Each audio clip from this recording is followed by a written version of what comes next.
Okay, so welcome to this week's episode of The Path Less Chosen, the podcast showing the careers they don't teach you in school. My name's Sol. I'm Jamie. And this week's episode is with Nathan Chatelier, who is a professional voiceover artist.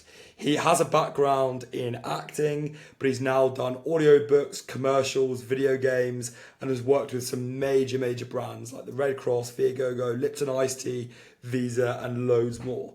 Absolutely no idea about a voiceover artist, but the more I think about it, the more I'm like, yeah, there's actually quite a lot of work and interesting stuff for that, but quite keen to delve into a career of someone who's really going full time on it. So yeah, Jamie, thoughts? Yeah, 100%. I mean, some of the projects that he's working on are going to be quite interesting to speak about, but it's one of those ones where I just hear it and I think, oh, he must have a really nice sounding voice. But from the brief summary we've got of him so far, I know there's actually a lot more that goes into it than that. So for anyone who thinks they've got a nice sounding voice and could maybe make some money out of their voice, then this is probably a useful one to listen to. So I'm looking forward to getting into it. Yeah, let's get him on. Nathan, thank you so much for joining us. Very appreciative of you coming on.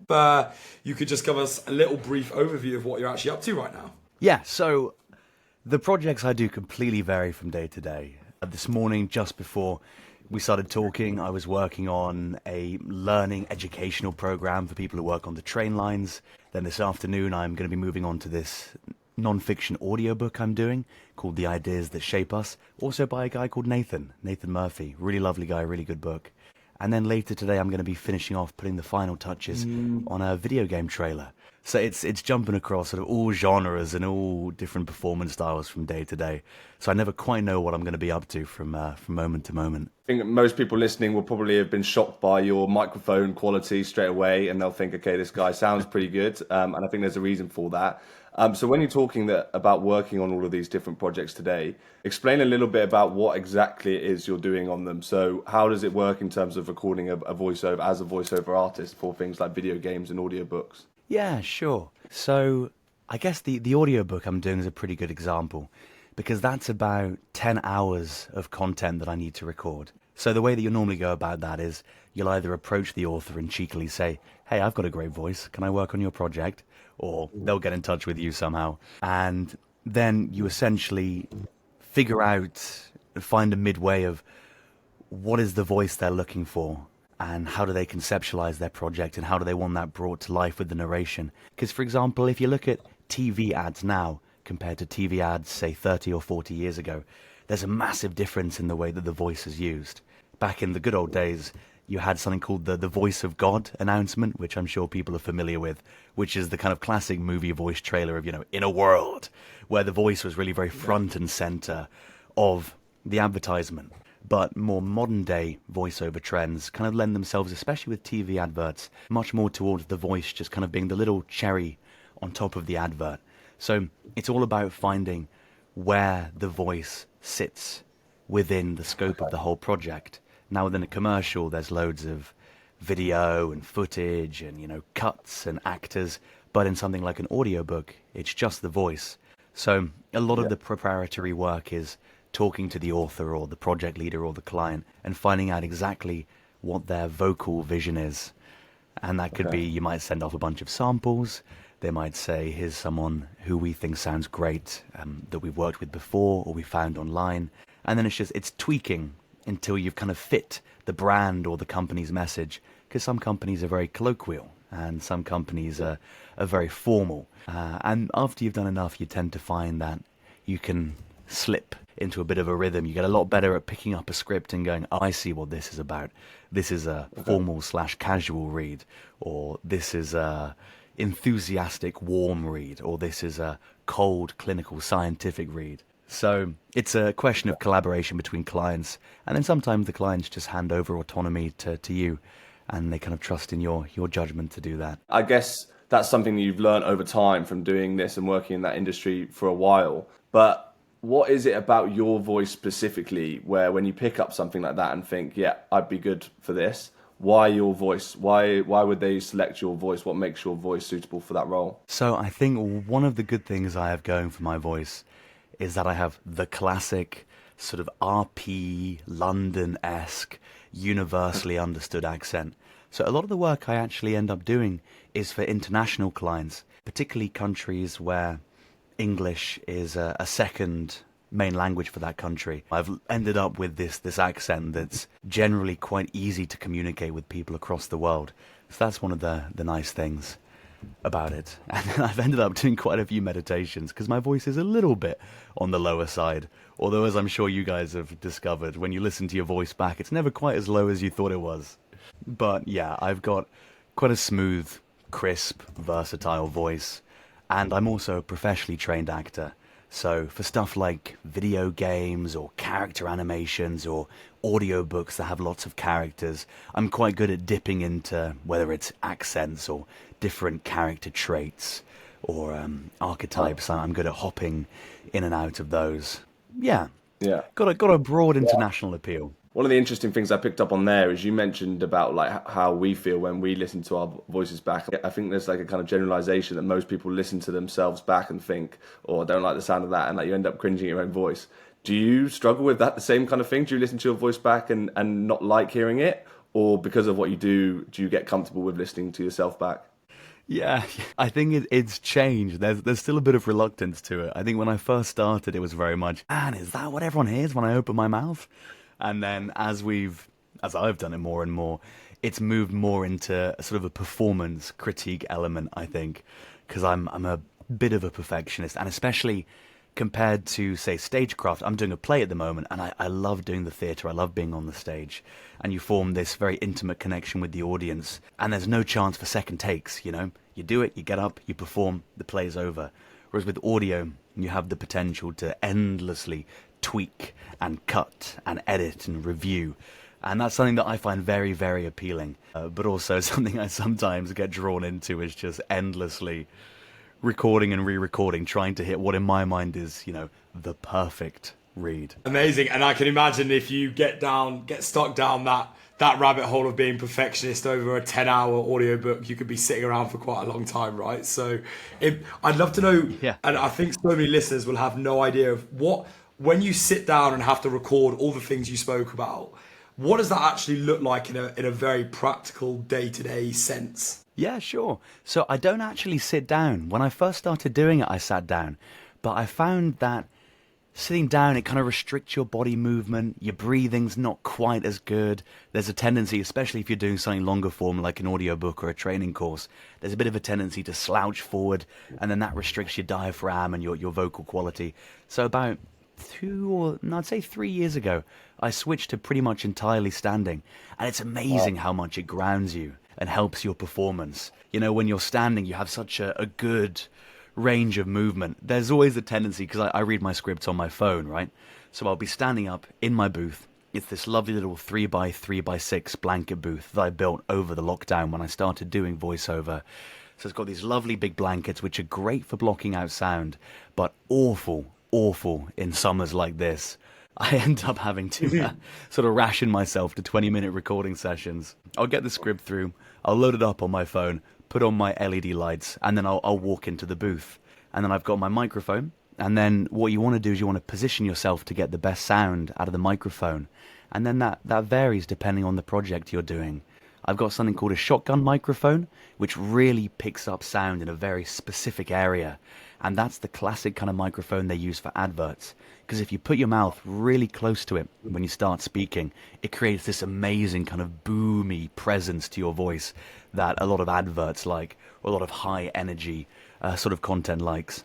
But then if you're doing something like audiobooks, then you'd use the microphone that I'm using for this podcast, and you'd go a little bit further back from it, because one of the things that can happen with being too close to a mic is it sounds awesome, you sound great, you sound really bassy and boomy, but it does wear the audience's ears down a little bit over time. So if I'm doing the longer form work, then I'll be standing there speaking into a microphone like this, which means I give it a little bit of distance, which is just easier on the audience ears, and it's a little bit of a smoother experience.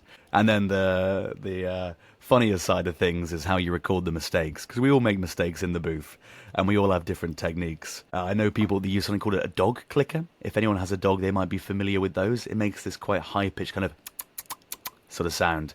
And that's a good way, because when you go back and look at the audio and you look at the waveform, there'll be these very quick spikes made by the dog clicker, which let you see where mistakes are, so you can edit them out. but I've always found a bit of trouble spotting them. So I tend to sort of make a bit of a, I can't believe I'm saying this, but a bit of a whale noise in the studio.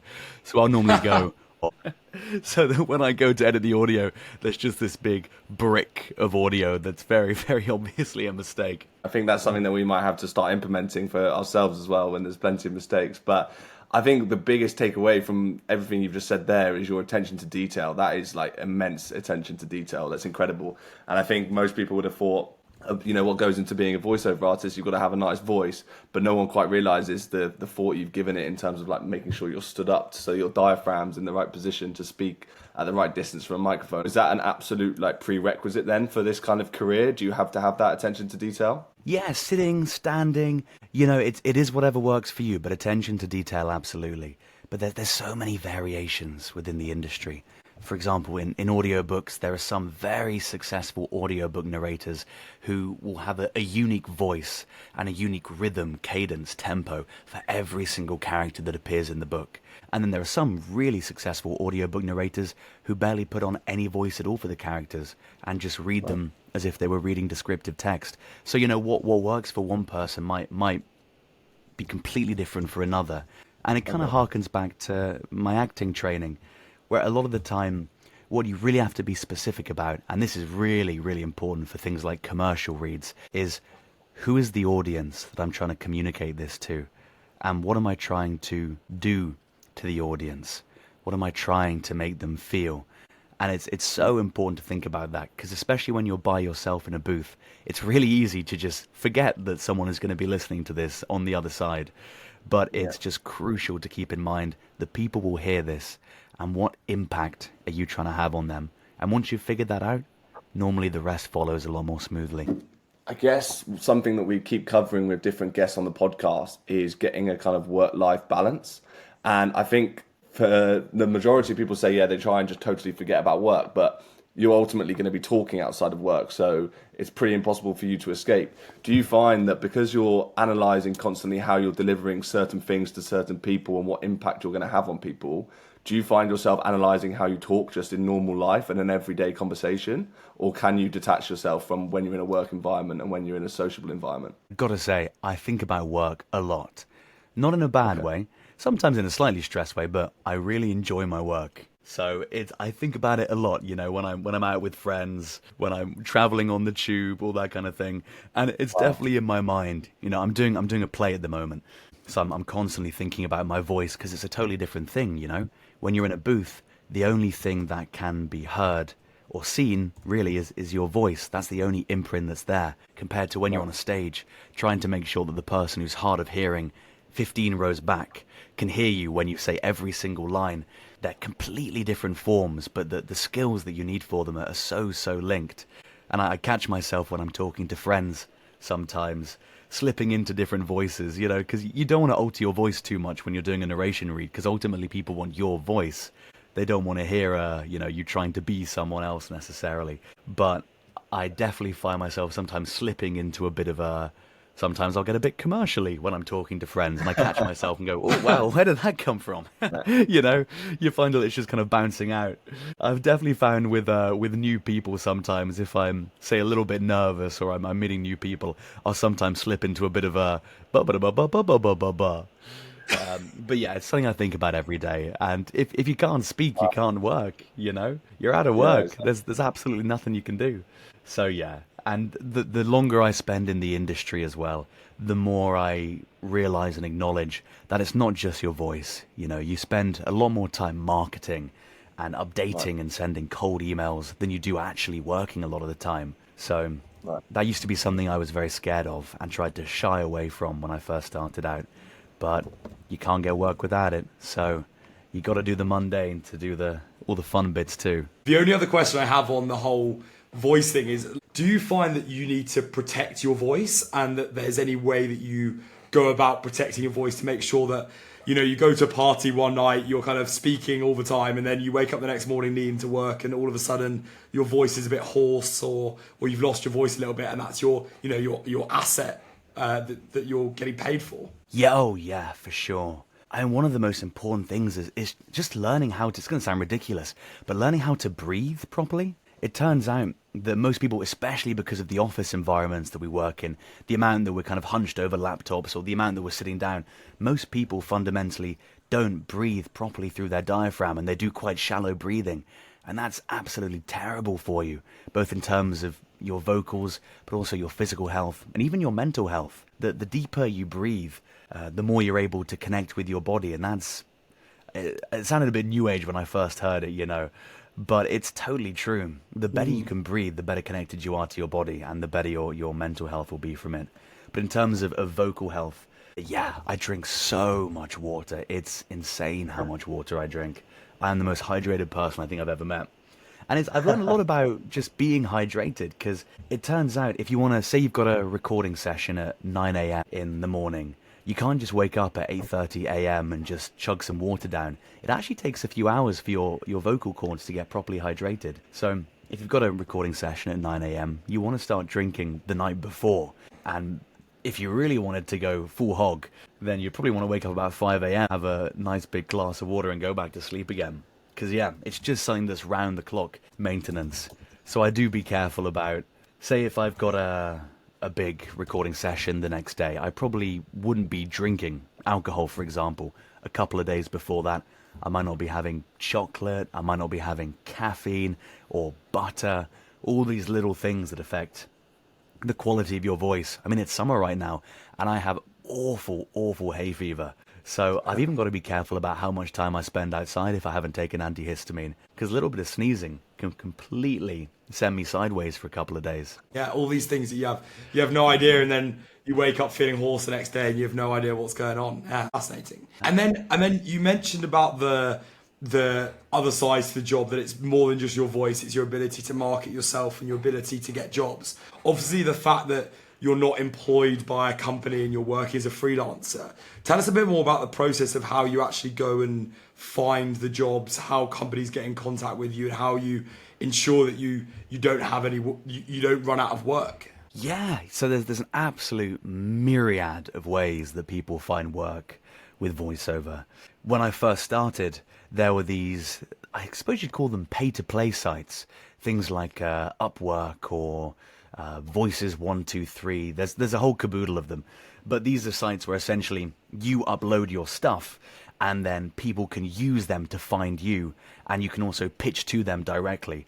So it's sort of a middleman of sorts. So that's a way that I think a lot of people, especially in the more digital age, and especially since COVID, when there was a massive influx of people picking up voiceover because they were all stuck in their houses and there was no traditional acting work going, that a lot of people went for. And those are really, really interesting, because you have thousands and thousands and thousands of voice actors all on the same platform, all competing for the same jobs. So what ends up inevitably happening is that the clients realize there's a lot more supply than there is demand, and the prices start going down and down and down and down.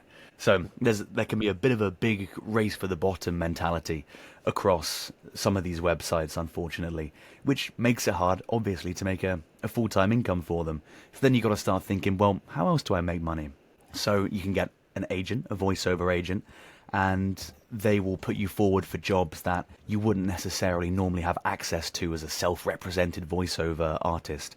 So things like big AAA blockbuster video games, or something like, well, national commercials, for really big brands that are going to be televised all across the country. So agents can help you get those really high-paid jobs. But most people I know that have a voiceover agent, I believe their agent normally represents about 30 to 40% of their income. So even with an agent by your side, you've got to do a lot of the work yourself. I have a website that I'm updating at the moment, nathanchatelliervo.com, and that's a great sort of a CV for a voiceover artist to have that you can send out to people saying, hey, check out my website. Here are my demos. You can listen to them, see what kind of stuff I can do. It's essentially your work experience. So then a lot of it, which I'm getting more into at the moment, is cold emailing, which is something I never thought I would be doing when I started a career in the creative industry. And it's an art I'm trying to learn. I remember when I was at university setting up events for theatre companies, I once sent this email to this guy around this market saying, hello, can I use your market for an evening for this play? And it was like 3,000 words long. And he replied to it and just said, yes, we should talk, big email. And, that was a big lesson in why you shouldn't have such long emails and why you need to be concise and to the point. So that's something I'm branching into at the moment, is tracking down companies, figuring out what I can offer them, what they might be missing, which I can offer, and keeping it short and to the point so they don't just open it and go, oh my God, and then close it again. So many ways. And a big one I'm getting now that I've been doing it for about 5 years is word of mouth. I'll have clients going, hi, blah, blah, blah, I'm X and Y. You worked with X and Y and they passed me on to you. So I'm definitely feeling the longer I'm here, the more my tendrils are kind of seeping into the industry and working their way around, which is a nice feeling to have. And I guess that's a credit to you for all of the hard work and cold emailing you've done, right? Where have you got to now in terms of some of the jobs you're working that you told us and mentioned briefly at the beginning? Sound very exciting. Are you able to tell us some of the more exciting jobs you've done and maybe any good stories that have come out of some of the projects you're working on? Yeah, I've done sorts of fun bits and bobs. There's a video game, I'm not sure when it's coming out, maybe this year or next year, called VED on Steam, which I did a few voices for, and that was really fun because I think I did about 12 or 13 characters on that. So I was there scratching my head for different accents and pitches and voices.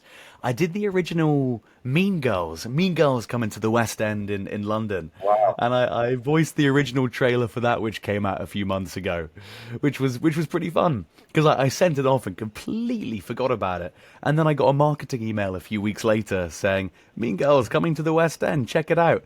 And I clicked on their little video, which you can find on YouTube. And then at the end, my voice came up and I went, what? And God, I did do that. And I had friends sort of texting me going, is that you on the Mean Girls ad? I was like, yeah. So those are quite fun things. I enjoy doing projects which people I know connect with and get to know about. That's always a fun thing. Because when you're by yourself in the booth a lot, you kind of wonder, where's all this audio going? Who's listening to it? So those are some of my favorite things when I get to share the experience with friends. But I've done some other funny stuff too over the years. I've dipped into werewolf fantasy, which had slight adult themes. My friends have been trying to find that for years, but no one successfully found it. Yeah, I did it under a pseudonym. No one's worked it out. So yeah, a lot of my favorite stuff has been character-based stuff because that's often, for me anyway, where you really get to throw your interpretation into the mix. With a character, you really get to craft them from the bottom up, and I really, really enjoy that. And it's just such fun figuring out what kind of characters you'd like to play. Because the characters that I play in voiceover are totally different to the ones I play on stage or on screen. When I do stage work, I often do kind of quite dorky or academic characters, or on the reverse side, sometimes quite intimidating, menacing characters. But that's so influenced by your looks, by your hair color, by your height, by your weight, by so many things that you have no control over whatsoever. But come over to the voiceover industry, and suddenly your looks really have so much less importance. There's still a lot of biases, obviously. There's still structural inequalities in the industry, but you have the opportunity to explore so many different types of work that things like looks would prevent you from doing in more screen or audience-facing pieces of media. So I'm very grateful that I've had the opportunity to just delve into so many different realms. You get to make universes. I did this beautiful audiobook a few years ago called Along the Rivers Ulysses, is I believe its name, on Audible. Just this gorgeous kids fiction book. And I remember getting to the final chapter where you say goodbye to all the characters, and I was doing this kind of gruff Scottish dwarven character, and I remember in the booth just starting to cry while I was saying his last lines in this ridiculous Scottish accent, because I'd just grown so attached to the characters over the months that I'd spent narrating them and getting to know them and feeling them out, So it's such a pleasure to be able to connect to my work so emotionally and so viscerally, and for these characters to have an impact on me when I say goodbye to them. Those are some of the memories that I really treasure.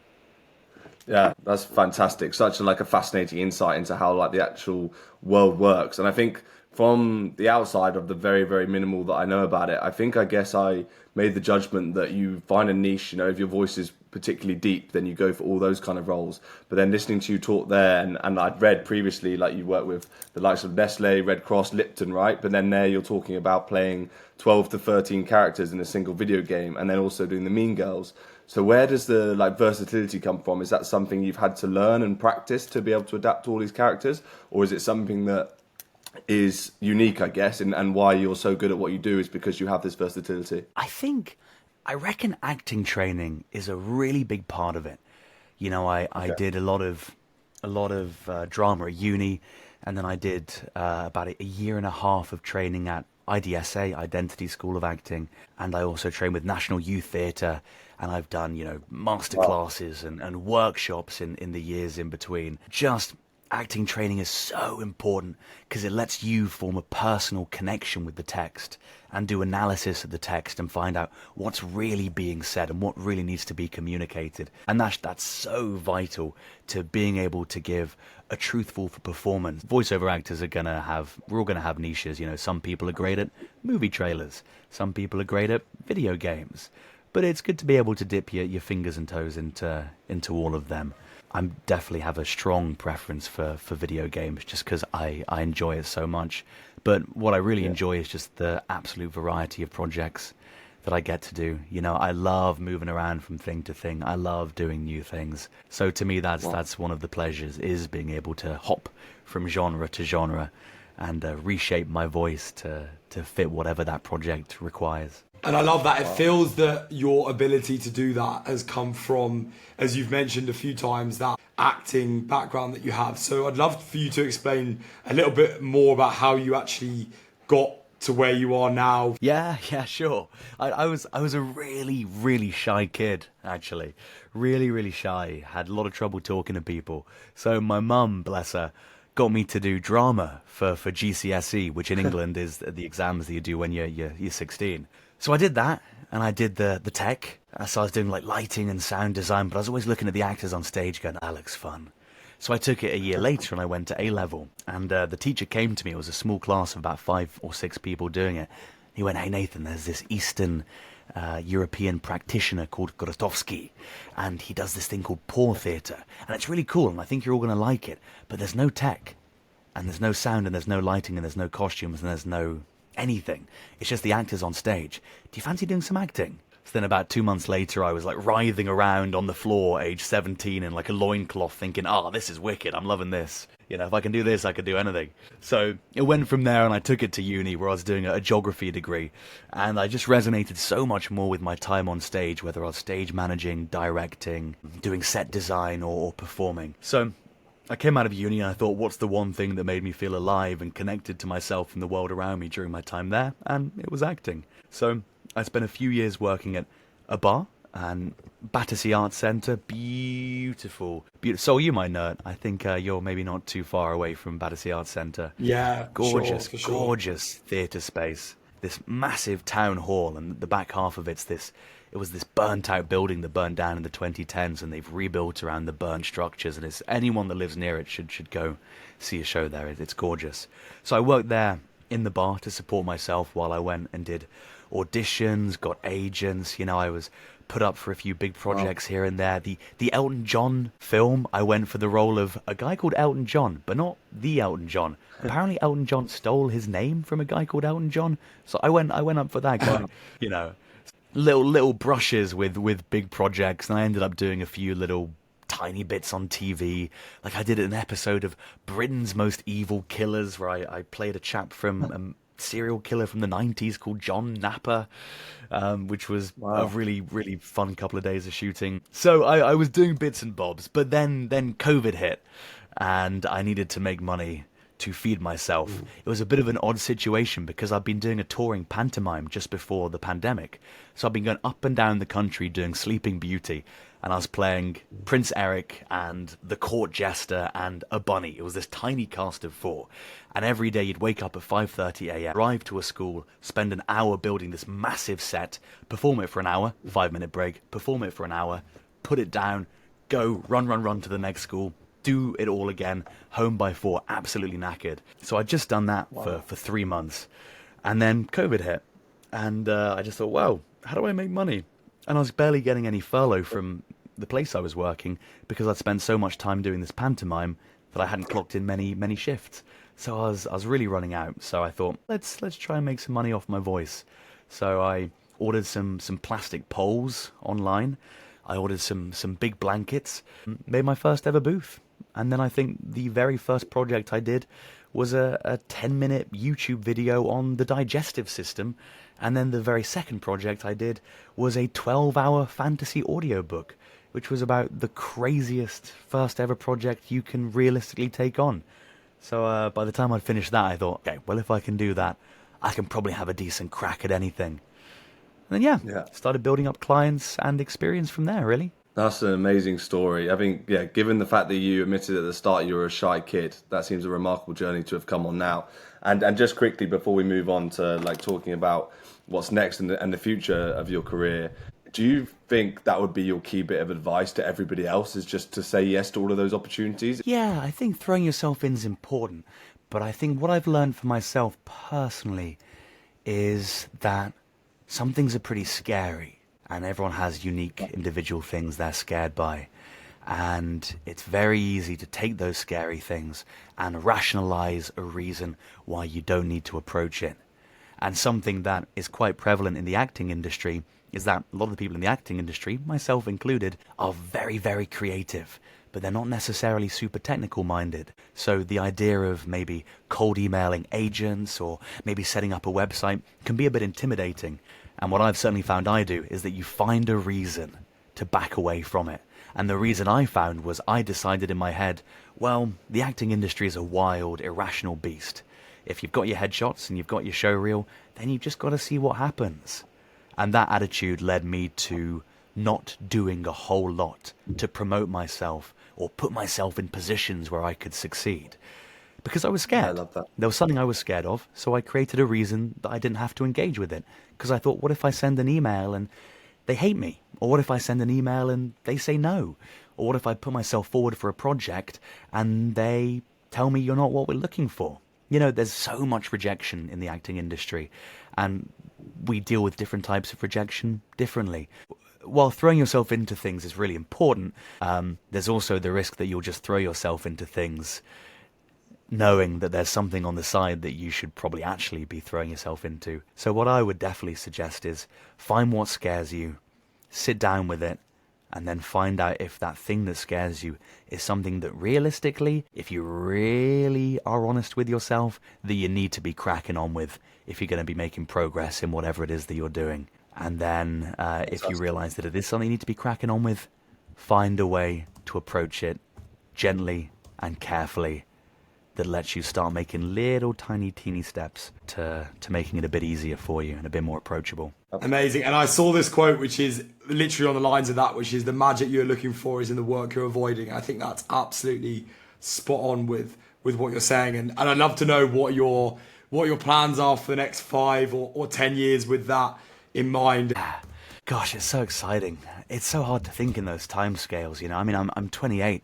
I think 7 years ago, I was just leaving uni. I can't imagine what life will be like in 5-10 years. You know, AI is becoming such a big thing. AI voices taking over.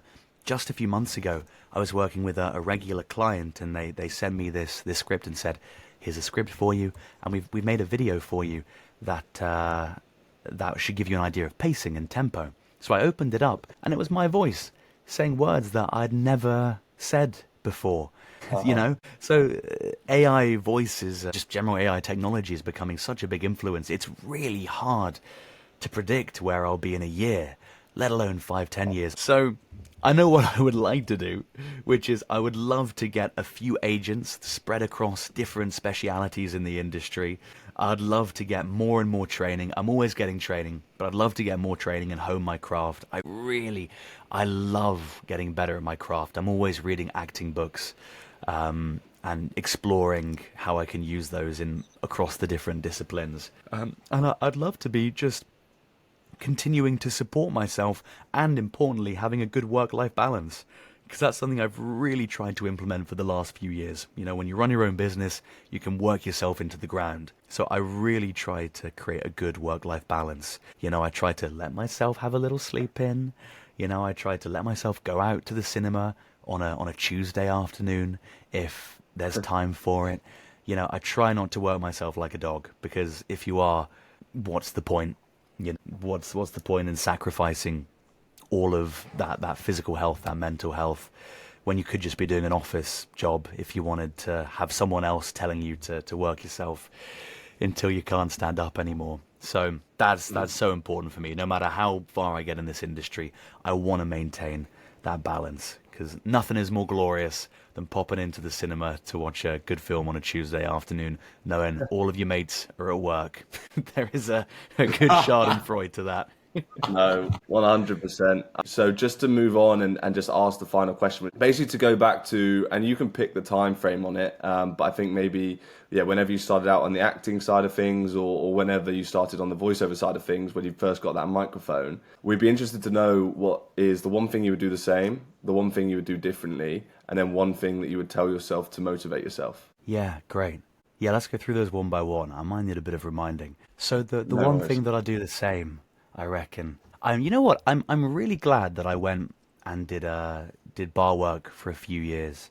I think that's one of the best things I could have done, actually, was just getting some actual work experience. Because especially at the space I worked, Battersea Arts Centre, almost everyone there was a creative of some sort at the start of their careers. You know, it's people from all over the UK, even all over the world, coming in, and to be surrounded by so many people, you know, just coming fresh into life, fresh into adulthood, trying to make tracks in their chosen creative path was really, really invigorating. Yeah, do differently. So I think that harkens back to finding things you're scared of. But I think something I lost in the first couple years was trying to remember why I was doing what I was doing. When I first started it, it was for the joy of it. It was because it made me feel alive.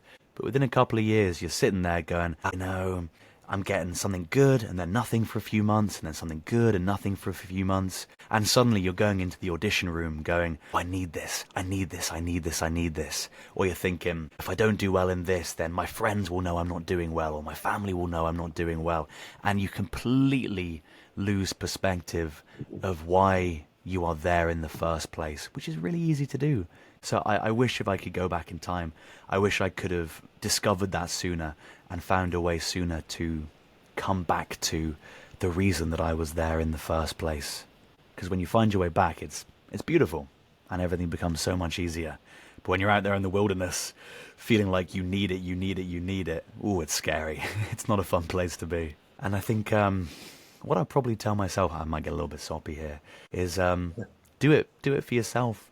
Do it because you love yourself. Do it because you only have one life and you deserve to live it fully, and you deserve to do something fulfilling that adds to the world. You know, if you can find something that makes you happy, that supports you, and puts something into the world, that's beautiful. It's something I remind myself of a regular basis. If I'm not having fun, try and find a way to make it fun. There's almost always a way. Yeah. I'm glad I said that. It's a good reminder to myself for the day ahead, actually. It couldn't have been a better way to end, and definitely a great reminder for Jamie and I as well. So very appreciative of that. Yeah, looking forward again. Thank you so much for your time. I can't wait to hear it. Can't wait so much, guys. Absolute pleasure. I can't think of a more bolstering way to start the Monday morning. Okay, fantastic. Yeah, really enjoyed listening to Nathan there. I think just the quality of his voice was kind of calming, but then the stuff he was saying was quite inspiring as well. So hopefully a very easy listen for everyone and a useful listen as well. There's definitely going to be some good takeaways. I can throw out my first one, which I think was echoed throughout the entire episode, to be honest. Just his sheer attention to detail was just insane.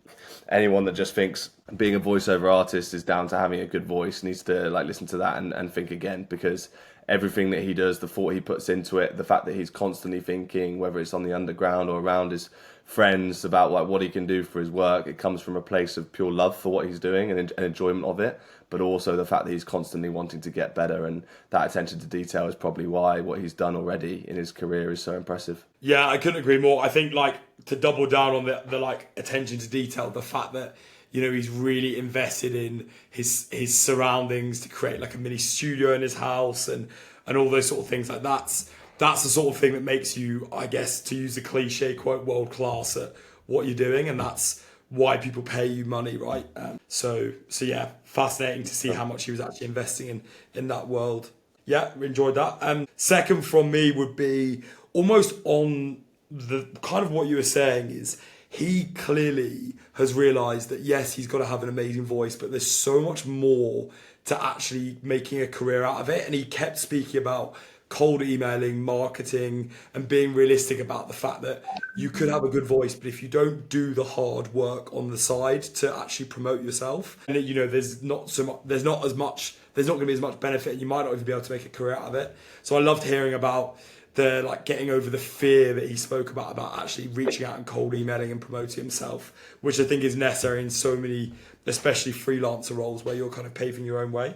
Yeah, definitely. I think that was a very important thing. Again, it links to what I said with the first key takeaway, doesn't it? Like it's the attention to detail. It's not just having a good voice. You know, he's having to do everything else proactively. And I think that probably links quite well to my final point, which goes to being a freelancer as well. And it's something that I've struggled with over the last couple of years, but is a great example with the career that he's doing because his personal health and particularly his voice health is so important to him, is the whole way that he manages his work-life balance as a freelancer. He admitted that it would be so easy because he's in a lonely role and he's the main guy fending for himself. He could easily run himself into the ground. But actually, if he did that, his voice would suffer. Like I could get a cold when I'm doing something, but I could still join a Zoom call and still carry on my work. He could get a cold and it ruins everything he's doing as part of his work. So I think it's a really like poignant example of why you should actually just take care of yourself as well, even if you are down a path less chosen, which is a freelance one where you're having to battle to bring in income every single month. Actually take care of yourself first, otherwise the rest of your work might go to pot. Spot on. Yeah, nothing to add on that. Clearly a very, very important factor of his career and also a very underappreciated factor of many, many other people's careers. Okay, so to sum that up, we have attention to detail. We have being realistic about the sort of hard things you need to do to push a freelancer career. And then the third one is taking care of yourself first and foremost before anything else. Yeah, great episode, Jamie. Enjoyed getting him on. I don't know if you've got any closing thoughts. No, I think, he probably mentioned it at the end as well. But if you want to check out some of the cool work he's doing, and he's working on some very good projects, then definitely visit his website. And yeah, we know where we'll be going if we ever need a trailer with a narrator on it for our voiceovers. So yeah, no, very good. Thank you for organising it. And if people enjoyed it, obviously please do the sharing with people that you also might find interesting and engage with the relevant social medias. And hopefully we'll see you on the next episode. Yeah, catch you then.